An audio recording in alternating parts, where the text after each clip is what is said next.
I'm Victoria, and describing the recent upheaval in my life as merely unexpected would be an understatement. For 8 years, I've been married to Michael, a man whose predictability is matched only by his kindness. I believed I understood everything about love and fidelity. Yet, life has a knack for testing even the strongest of bonds, often in the most unforeseen ways. Let me share how I found myself in a situation with my husband that defies easy explanation. Michael and I crossed paths in college.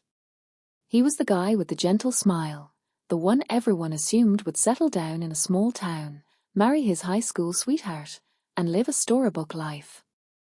And indeed, that's how our story unfolded. We fell in love, tied the knot, and welcomed Max, a golden retriever, into our lives, who became the child we never had. Life with Michael and Max was serene, comfortable, and perhaps, in retrospect, a bit too predictable. I never sought excitement outside our relationship, because I never felt the need. Michael was dependable, trustworthy, and always knew how to navigate any situation. But then, a twist came along that disrupted our world. About half a year ago, I began a new job at a local publishing firm, and that's where I encountered Adam. He was the antithesis of Michael. To be clear, nothing inappropriate transpired between us. Yet, I'd be lying if I said I didn't feel a spark when Adam first entered my office. He was charismatic, spontaneous, and had a smile that hinted at hidden depths. For a while, I convinced myself that this feeling was harmless. Isn't it natural to be drawn to someone new, especially after years with the same partner? But as we spent more time together at work, ignoring these feelings became increasingly difficult. I found myself laughing too readily at his jokes, lingering during coffee breaks, and thinking about him on my drive home. One day, as I was leaving the office, Adam suggested we grab coffee after work. It seemed innocent, right? Just coffee.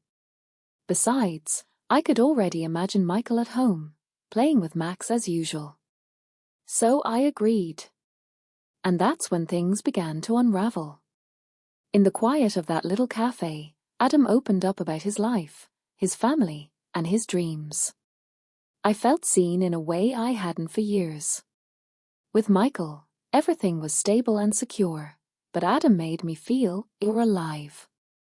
Our conversation stretched into hours, and before I realized it, night had fallen. I glanced at my phone, saw missed calls from Michael, and felt a stab of guilt. But I dismissed it, thinking it was merely a friendly connection with a colleague. When I finally returned home, Michael didn't say much. Just his usual gentle smile and a question about my day. I gave a vague response, mentioned working late, and headed straight to bed, trying to banish thoughts of Adam. But sleep eluded me that night.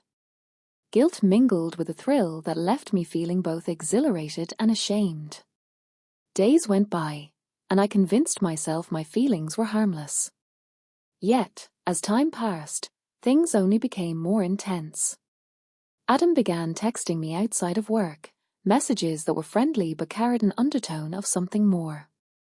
I kept telling myself it was just innocent fun. After all, I hadn't crossed any lines. Yet. Then came the evening that altered everything. Michael was out with friends, leaving me alone at home. I had just put Max to bed when my phone buzzed. It was Adam, asking if he could drop by to return a book I'd lent him. I hesitated but convinced myself it was just a friendly gesture. A brief visit. No harm, right? He arrived soon after, and we sat on the porch, talking for what felt like an eternity. There was an intensity in his gaze that evening, something that made me feel like I was the only woman in existence. It was a magnetic pull, a temptation unlike anything I'd ever felt before. Yet, as much as I was drawn to that sensation, Max's barking brought me back to reality, reminding me of the life and the man waiting inside. Just then, the glare of headlights appeared in the driveway. It was Michael, arriving home earlier than expected. In a flurry of panic, I jumped to my feet, urging Adam to slip out through the back gate, and hurried inside, hoping Michael wouldn't notice any trace of my unexpected visitor. Michael entered, raising an eyebrow. "Why so flustered?" he asked, suspicion lacing his voice. I laughed it off, claiming I'd been cleaning and was surprised by his early return. But even as I tried to dismiss it, I sensed a shift. There was a new distance between us, a tension I couldn't quite put my finger on. That night, as I lay beside Michael, guilt gnawed at me. I hadn't truly done anything wrong, hadn't crossed any lines, but it felt as if I was teetering dangerously close to the edge. The next morning, Michael was unusually quiet, as if he sensed something was amiss. To compound my turmoil, Adam texted again, suggesting we meet for coffee. I felt torn. Part of me wanted to ignore him, to focus on mending whatever was unraveling between Michael and me. But another part, a side of me I barely recognized, longed to see him again. And so, against my better judgment, I went. As I drove to meet Adam, my mind raced. I knew it was wrong, yet the thrill was undeniable. Arriving at the cafe, I found him already there, smiling as always. He pulled out a chair for me, and we began our usual conversation. But this time, there was a different energy. His gaze was more intense, our conversation more intimate, leaving me utterly captivated. Hours slipped by, and when I checked the time, I realized I was late. Michael would be home any moment. Panicked, I mumbled a hurried goodbye and rushed to my car. On the drive home, I rehearsed excuses, telling myself I'd claim I stayed late at work. Taking a deep breath, I pulled into the driveway, trying to steady myself. But upon entering, I was met with silence. Michael wasn't there, but Max greeted me, tail wagging. I knelt to pet him, guilt washing over me. Max, ever the gentle, loyal companion, had always been a constant in our lives. The thought of betraying Michael's trust, even in this seemingly innocent way, felt wrong. I needed to end whatever was happening with Adam. The next morning, I resolved to tell Adam we couldn't continue seeing each other outside of work. Arriving at the office, I rehearsed my speech. But before I could speak, he surprised me with a simple, sincere apology. "I think we need to keep things professional," he said, as if reading my mind. "I didn't mean to complicate your life, Victoria. I respect you too much for that." Relief flooded over me, and I thanked him. We agreed to maintain our distance, focusing solely on work. I felt lighter, as though a burden had been lifted. With a newfound sense of peace, I returned home that evening, ready to dedicate myself fully to Michael once more.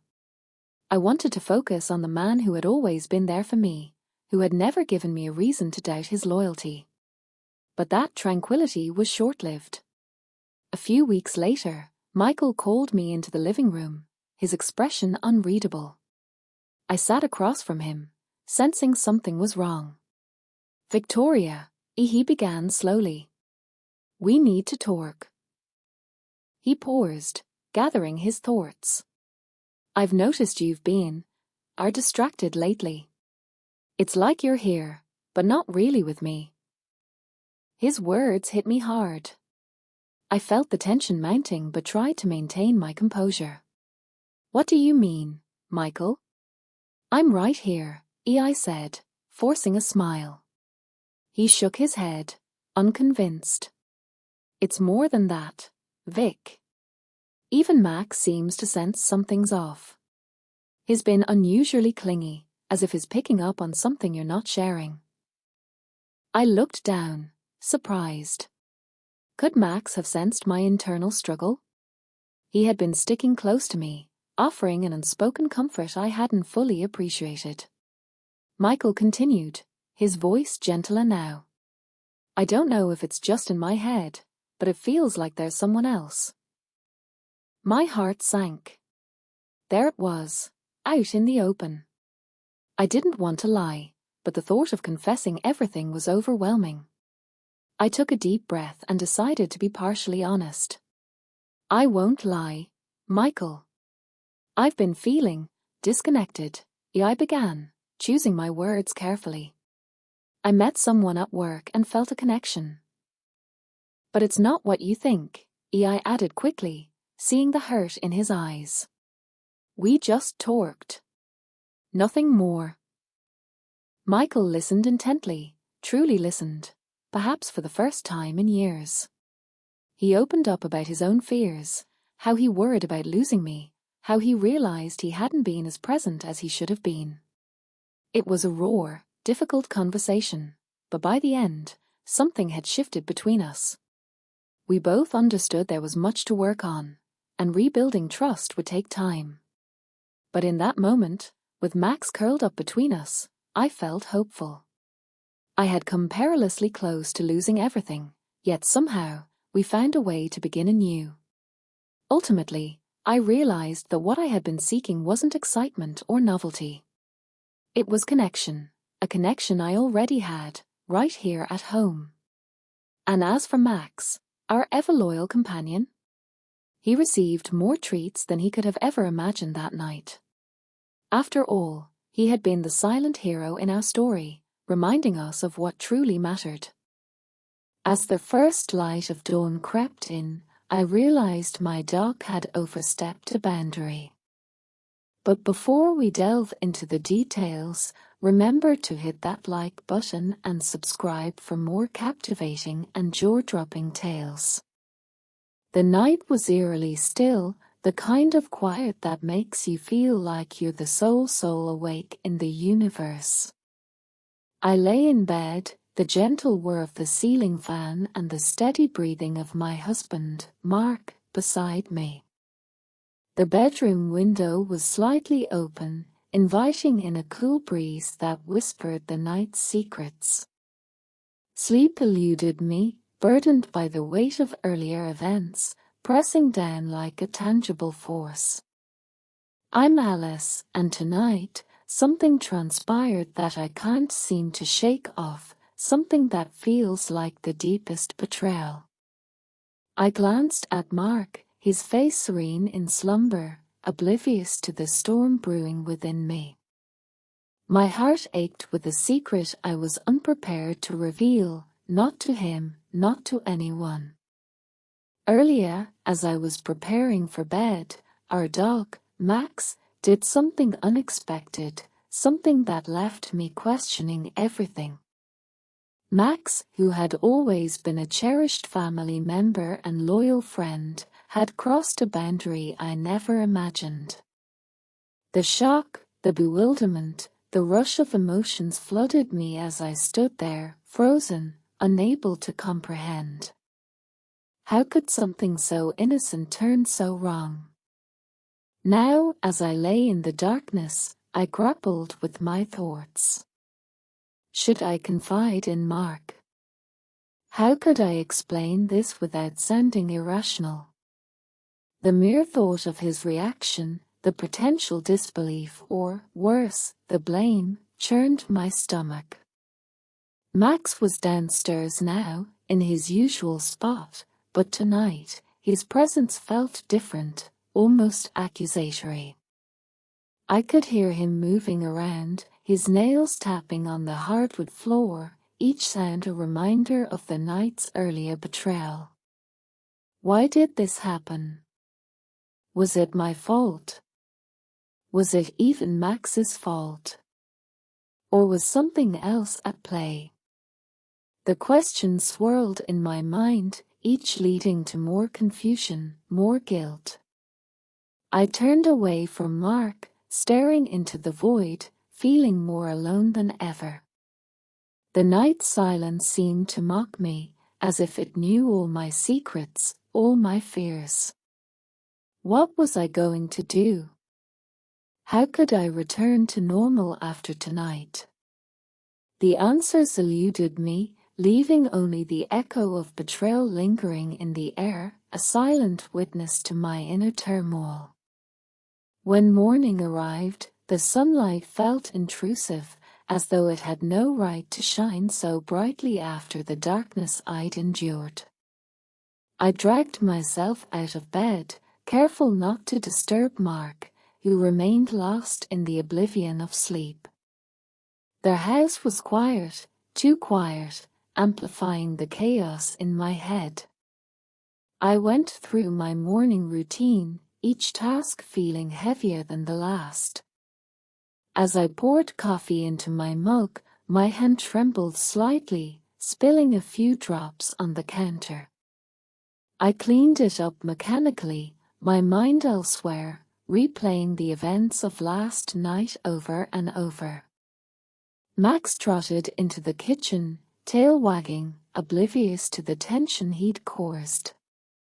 I looked at him, struggling to reconcile the loving pet with the creature that had betrayed me so intimately. "Hey, buddy," I managed to say, my voice flat. He licked my hand, his eyes filled with innocence. The day unfolded with its usual demands. Mark left for work, giving me a quick kiss on the cheek, his routine unchanged, unaware of the storm brewing within me. I watched him drive away, feeling the distance between us grow, not just physically but emotionally. I decided to take Max for a walk, hoping the fresh air might clear my mind. The neighborhood was bustling with the usual morning activities, kids waiting for the school bus, neighbors walking their dogs, the smell of someone's breakfast wafting through the air. Everything seemed normal, yet for me, nothing was. As we walked, I noticed Mrs. Henderson, our neighbor, struggling with her groceries. I offered to help, needing the distraction. "Thanks, Alice, you're a lifesaver," Mrs. Henderson said warmly. "No problem," I replied, forcing a smile as we walked back to her place. She chatted about her day, the weather, and her mischievous cat. I nodded, but my mind was elsewhere, tangled in my own personal drama. Once home, I sat at the kitchen table, staring at my phone, contemplating whether to call my sister, Sarah. She was always a source of sound advice, but this situation felt beyond anything I'd ever faced. Max was at my feet, gazing up with those big brown eyes. I sighed, rubbing my temples. "What do I do with you?" I whispered, more to myself than to him.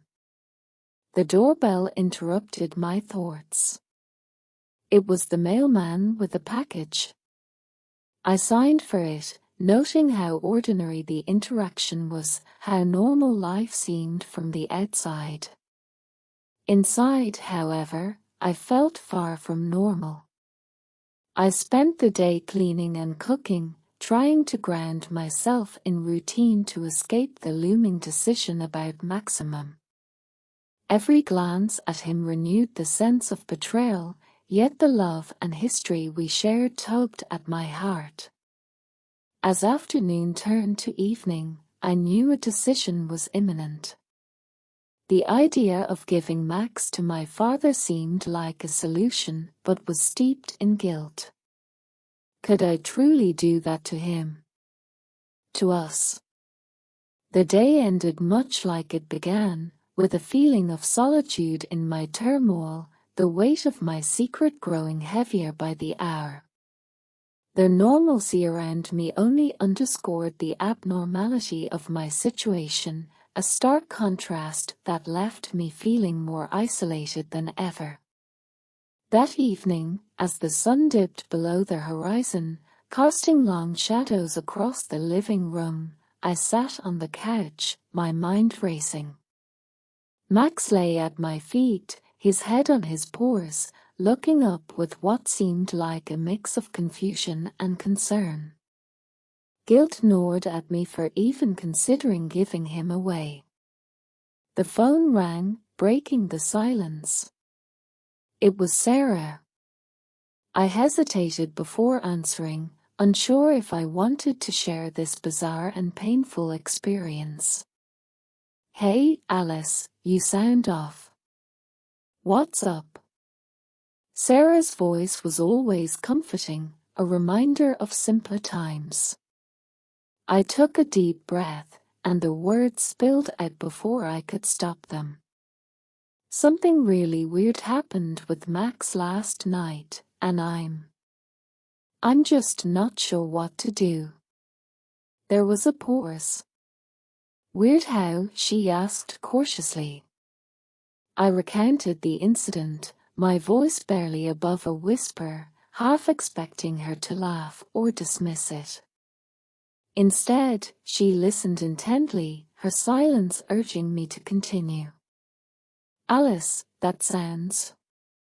well, it's a lot. Have you thought about talking to a vet?" "It might not be what you think," Sarah suggested, her tone gentle yet practical. I hadn't considered that. My mind had been so clouded with betrayal and confusion that practical solutions seemed out of reach. "I guess I could," I admitted, feeling a slight relief at the possibility of an explanation. After hanging up, I felt a bit more grounded, though the problem remained. I couldn't just let this go. The next morning, I made an appointment with our vet, Dr. Ellis, for the following day. That night was restless, filled with dreams where Max was not just a dog, but a silent judge of my life. I woke up feeling like I hadn't slept at all, the weight of the upcoming vet visit adding to my anxiety. At the vet's office, Max was his usual friendly self, tail wagging, sniffing around curiously. Dr. Ellis, a kind woman in her 50s, greeted us warmly. "What seems to be the trouble with Max?" she asked, her eyes scanning him for any visible signs of distress. I explained the situation, my cheeks burning with embarrassment. Dr. Ellis listened without judgment, her face thoughtful. "This isn't typical, Alice," Dr. Ellis said, "but it's not unheard of. Sometimes dogs mimic human behaviors, especially if they are confused or overstimulated. Let's conduct some tests to rule out any medical issues." As the tests were underway, I sat in the waiting room, flipping through magazines without really absorbing anything. My mind was a storm of what ifs and hackards. When Dr. Ellis returned, she reassured me that Max was healthy, suggesting his behavior might stem from stress, hormones, or simply a one-time anomaly. "I recommend neutering if it hasn't been done yet, and perhaps some behavioral training. It might help stabilize him." The solution seemed straightforward, yet it didn't erase the incident from my mind. Driving home, I felt a mix of relief and unresolved tension. Max, in the back seat, seemed blissfully unaware of the turmoil he'd caused. That evening, I knew I had to talk to Mark, the decision weighing heavily on my heart. "Mark, there's something I need to tell you about Max," I began, my voice trembling. He looked up from his laptop, concern etched on his face. "What's wrong?" I recounted everything, watching his expressions shift from confusion to shock, and then to something unreadable. The silence that followed was thick with unspoken questions and judgments. "Alice, why didn't you tell me sooner?" His voice was calm, but tinged with hurt. I am ashamed, Mark. I didn't know how you'd react, I admitted, tears threatening to spill. He reached out, taking my hand. We'll figure this out together. Maybe we need to look at our home environment, see if there's something triggering Maximum. The conversation opened up a new dynamic in our relationship. It wasn't just about Max's incident, it was about trust, communication, and the unspoken fears we both carried. As time went on, we made changes. Max was neutered, and we began training sessions with a professional. Slowly, the atmosphere at home started to shift, yet the incident lingered like a ghost, a reminder of how fragile our normalcy could be. The tension between Mark and me didn't resolve overnight. There were awkward moments, silent dinners, and nights spent lying in bed, each lost in our thoughts. But we were trying, both to understand Max and to rebuild what felt broken between us. This wasn't just about Max's behavior, it was about our ability to face unexpected challenges, communicate, and forgive. The strange betrayal had become a catalyst for deeper introspection and, hopefully, a stronger bond. As days turned into weeks, the once comforting routine of our home had changed into something tense and unfamiliar. Max, now neutered and guided by a behaviorist, seemed to be adjusting, but the incident had left a mark on our relationship that wasn't easily healed.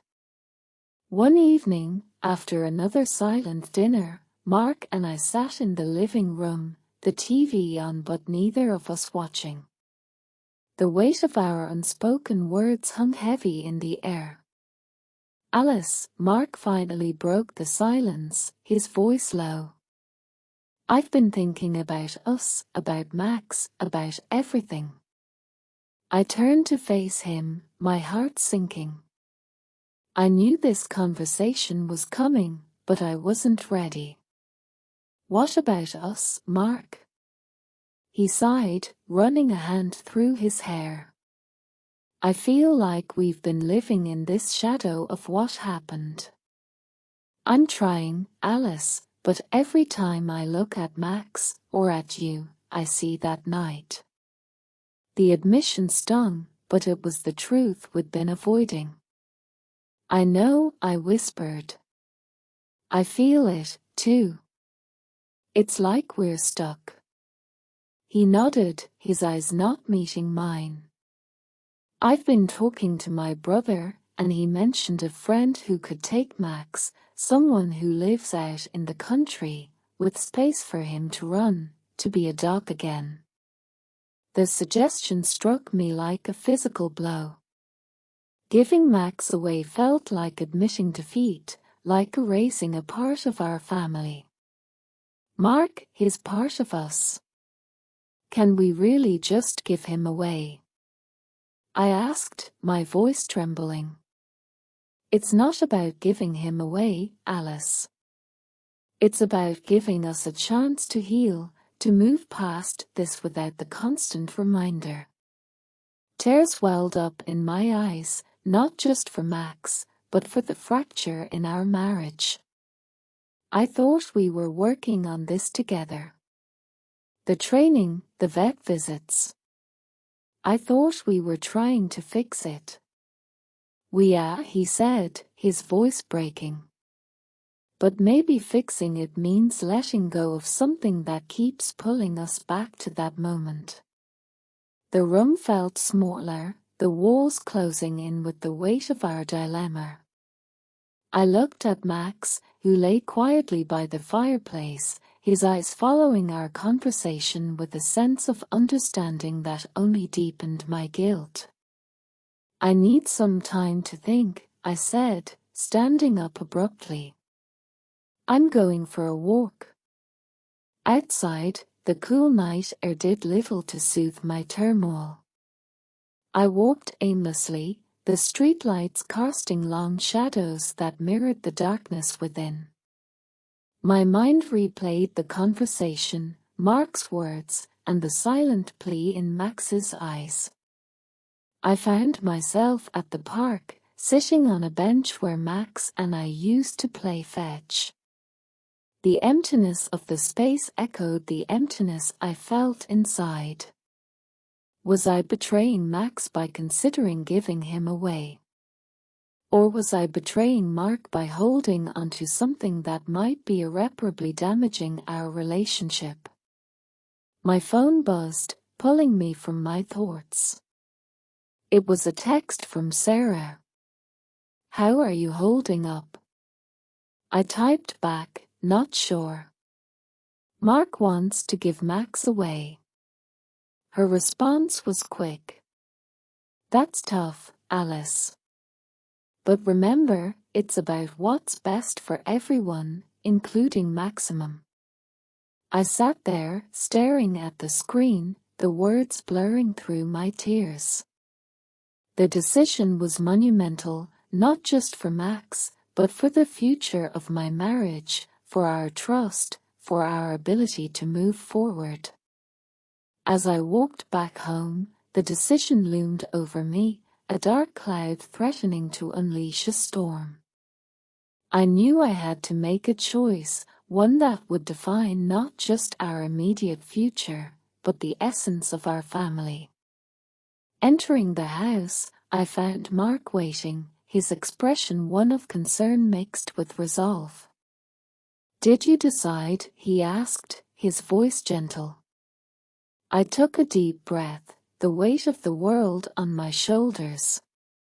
I think we need to talk about what best really means for all of us, not just for now, but for the long run." The night stretched on, our conversation a delicate dance of emotions, hopes, and fears. The decision wasn't made then, but the stage was set for the climax of our story, where every choice would lead to irreversible consequences. As I stood in our dimly lit living room, the weight of Mark's proposal hung between us like a thick fog. The silence was heavy, filled with the ticking of the clock and the occasional soft snoring from Max, who lay oblivious on his bed by the fireplace. "I've been thinking, Alice." Mark's voice was steady, but his eyes betrayed his turmoil. "Maybe giving Max away isn't about betrayal. Maybe it's about giving him a chance to be happy, away from whatever stress he's feeling here. And maybe, just maybe, it's about us finding our way back to each other without this constant reminder." I felt a tear escape, trailing down my cheek. "But Mark, he's part of our family. We've been through so much together. How can we just decide to let him go?" Mark moved closer, his hand reaching for mine, a gesture of comfort that felt both familiar and foreign. "I know, Alice, I love Max too. But our relationship, our marriage, it's been strained. I look at him and I see that night. I see your pain, your confusion. I want that to be replaced with something better, something joyful." The truth in his words was undeniable. Our home, once filled with laughter and the simple joys of pet ownership, had become a silent battleground of unresolved emotions. "But what if we're making a mistake?" I whispered, my voice trembling. "What if we regret this?" Mark sighed, pulling me into a gentle embrace. "We might, but we've tried everything, haven't we? The vet, the training, the time, and yet here we are, still stuck. Maybe this isn't just about Maximum. Maybe it's about us, about what we need to heal." The room seemed to close in around us, the walls echoing with the gravity of our decision. I looked over at Max, his tail thumping softly against the floor, his eyes reflecting a trust that felt like a knife to my heart. "I need to know one thing," I said, pulling back to look into Mark's eyes. "Do you still love me, Mark? Despite all this?" His gaze softened, and he cupped my face in his hands. "Alice, I've never stopped loving you. This has been hard, but my love for you hasn't changed. If anything, it's made me realize how much I want to fight for us." The sincerity in his voice broke something inside me. It was a moment of clarity, a revelation that this wasn't just about Max, but about our future, our happiness. "Okay," I said, the word feeling like a stone in my throat. "Let's find him a good home, but we do this together. We make sure he's going somewhere he'll be loved, where he can be a dog again, without the shadows of what happened here." Mark nodded, relief washing over his features. "Together," he agreed. That night, as we lay in bed, the decision we made felt like a betrayal, but not in the way I had feared. It was a betrayal of our past selves, the ones who couldn't see beyond the immediate pain. Now, we were choosing a path that might lead to healing, not just for Max, but for us. The next morning, we contacted Mark's friend, a man named John, who lived on a sprawling farm. He was known for his love of animals, and his place was a haven for dogs needing space to roam and be free. We arranged for Max to visit to see if it would be a good fit. The drive to the farm was quiet, filled with a mix of hope and sorrow. Max sat in the back, his head out the window, the wind ruffling his fur, seemingly unaware of the life-changing journey he was on.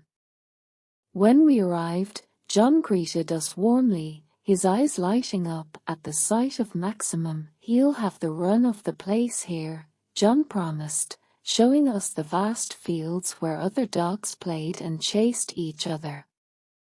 Watching Max interact with John, seeing his tail wag with genuine excitement, something inside me shifted. This wasn't just about letting go. It was about giving Max a new beginning, one where he could be just a dog, without the complexities of human emotions weighing him down. As we left, Max stayed, his new life beginning. The drive back was silent, but it was a different kind of silence. It was the silence of acceptance, of understanding that sometimes love means letting go. Months passed since Max had found his new home on John's farm. Their house felt different without him, quieter, and in a way, emptier. But there was also a lightness, a sense of peace that had been missing for so long. Mark and I had taken to visiting Max every other weekend. Each time we saw him thriving, his coat shinier, his energy boundless as he ran through the fields with other dogs. It was a bittersweet sight. The joy of seeing him happy was tinged with the sadness of our choice. One crisp autumn afternoon, as we sat on John's porch, watching Max play, I turned to Mark. "Do you ever regret it?" I asked, my voice barely above a whisper. He looked at me, his eyes thoughtful. "I've thought about it a lot, Alice. At first, yes, there was regret. But now, seeing him like this, I think we did the right thing. For him, for us." I nodded, feeling the truth in his words. It's like we gave him a second chance at being just a dog, and in doing so, we gave ourselves a chance to heal. Mark squeezed my hand. We did. And you know, Mark continued, I've been thinking, maybe it's time we start considering our next chapter too. Not just for us, but for our family. The word family lingered in the air, a poignant reminder of what we had lost and what we could still build together. You mean? I began, feeling a flicker of hope.